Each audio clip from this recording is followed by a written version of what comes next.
place aux 22 acteurs puisqu'il rentre sur la pelouse, Hugo. Ouais, derrière un trio arbitral composé notamment de Valentin Giorgetti, d'Iléas Daoudi et de Arthur Fabre.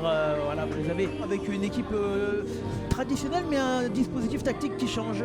Ouais, ça a changé, hein. C'est ce qui nous a surpris ce soir du côté du FCVB avec une défense à 4 alors que d'habitude on joue à 5 avec Péan qui sera dans les buts, Ouedraogo à gauche, De Coquet qui sera capitaine, Valentim et Sbaï, un milieu de terrain à 3 avec Ahamada, Keita, Raouf Mbrovili et puis une attaque à 3 avec Axel Toumain côté gauche, Kevin Testu à droite et Kenny Mixture en pointe de cette attaque caladoise. Et vous le disiez également, quelques surprises dans le dispositif du côté canet avec Mandrea dans les cages et Thuin Labonne sur les côtés derrière, Sagnan Morente en défense centrale, Gaucho, Mvila et Milinaire au milieu de terrain, Afid à droite, Diakité à gauche et Botella en pointe. Laurent, balle au pied, monsieur l'arbitre qui donne le coup d'envoi. Ça y est, c'est parti avec un premier ballon et tout de suite c'est le gardien qui va essayer d'alerter devant. Et attention parce qu'on joue seulement la 10e minute de jeu. Eh oui, 10 minutes de jeu, 0-0 et le ballon pour Villefranche, les Caladois à l'offensive avec Ouedraogo, le centre, la remise, c'est bien fait, la frappe, le but d'Embroïvili. Quel but magnifique avec la remise de la tête en arrière et la frappe placée à l'entrée de la séquence de réparation de Raouf Mbrovili. Magnifique, Laurent. Ouais, Raouf Mbrovili qui était face au but, bien placé et qui a ajusté Anthony Mandrea pour ouvrir la marque du côté du stade Armand Chouffet. La faire retomber peut-être sur le deuxième poteau. En tout cas, c'est une combinaison là. Il lève les deux bras. Ouais. Raouf Mbrovili qui met ce ballon dans la surface au second poteau. Deuxième poteau, comme on le pressentait, mais je reste quand même dans ma position. Et le fait que les Canets ne trouvent pas de liant dans le jeu, c'est quelques actions un petit peu comme ça, mais on n'a plus de continuité. Allez, attention avec Mixture. Mixture sur Hamada, la frappe de Hamada. Oh, c'est peut-être la petite faute de main, non? Ouais, c'était Kevin Textu, l'ancien joueur d'Annecy, d'Orléans, un joueur d'expérience, 33 ans, qui avait tenté le grand pont. Ça aurait pu passer. Ouais, en relance, c'est toujours délicat. Attention, le ballon dans la surface de réparation, le centre peut-être, la talonnade. Ouais, quelle talonnade là d'Ivan Botella, on la reverra tout à l'heure. Mais maintenant, il y a la contre-attaque avec qui repasse par Sullivan Péan. Raouf Mbrovili, c'est bien joué là. Puis ça fait la différence, ça élimine 2 joueurs.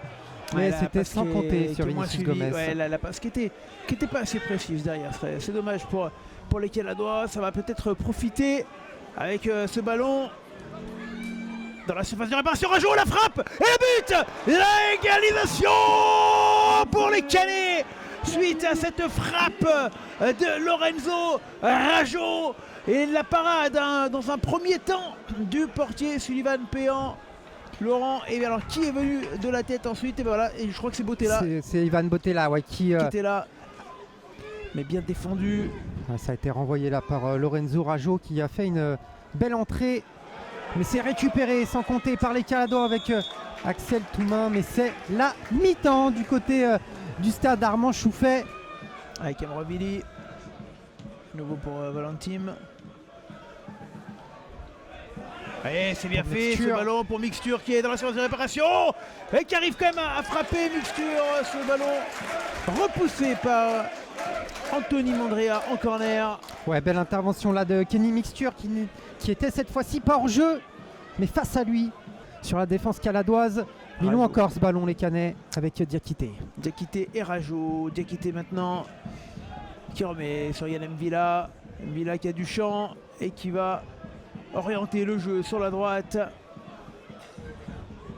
Attention, peut-être la deuxième chance avec Milinaire, le centre, deuxième poteau, la tête, peut-être cette occasion, la parade sur la ligne, c'est pas terminé, c'est sauvé par Sullivan Péan. Ouh là là, il va falloir revoir cette action. Attention parce que maintenant il y a une contre-attaque pour les Caladois. Ce ballon vite donné là par Sullivan Péan. Mais c'est bien défendu là par l'équipe canaise. On reverra cette action puisque maintenant c'est transversal sur le côté droit, c'est bien joué de la part de Yann Mvila. Le centre, premier poteau, Bottella, qui a été sauvé encore une fois in extremis par la défense. Ouais, c'est Axel Toumain pour Hamada, c'est pour bien fait. les Caladois qui se relancent vers l'avant avec Kenny Mixture qui n'est pas hors jeu. C'est bien joué, Kenny Mixture à l'entrée de la surface Baye pour au le deuxième FCVB. poteau. Kenny Mixture au second poteau. Ah, ils sont gênés, les deux Caladois ont bien tenu. Alors qu'on approche de l'heure de jeu, Mrovili qui décale à droite, c'est bien fait. Testu, du gauche, la frappe écrasée de Kevin Testu. Alors peut-être que tu as raison. Pas très loin, on va dire, en tout cas. En tout cas, c'est pas cadré. Voilà.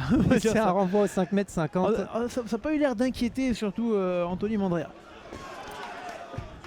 Attention à ce ballon qui est contré. Et qui est perdu, le ballon dans la surface de réparation, Nandouillet qui avait visé l'espace entre le gardien Péan et le poteau. Qu'est-ce que c'était bien joué de la part de Nandouillet. Mais Péan qui arrive à sortir ce ballon. Ouais, mais il faut regarder là le pied de Sullivan Péan qui va intervenir sur cette frappe. Les 3 points au Canet. Attention parce qu'il y a un corner, c'est bien joué cette tête qui passe au-dessus. Début de Sullivan Péan, double occasion, coup sur coup pour les Canets. Et c'était Vinicius Gomez. Allez, c'est parti. Bah, c'est bien tiré au second poteau. Ouais, la et bonne cette tête. tête de Vinicius Gomez pour l'arrêt de Sully Péan. Ouais, manque un peu de puissance. Ouais, les Caladois avec ce centre dans la surface au second poteau qui est cherché Baba Carley. Mais il y a le drapeau qui a été levé et qui va arrêter tout de suite cette occasion. Et là, Fabien Pujol demande vite à ses hommes de se replacer, mais c'est terminé. Hugo. Et ben voilà, c'était bien la dernière occasion, Laurent. Hein.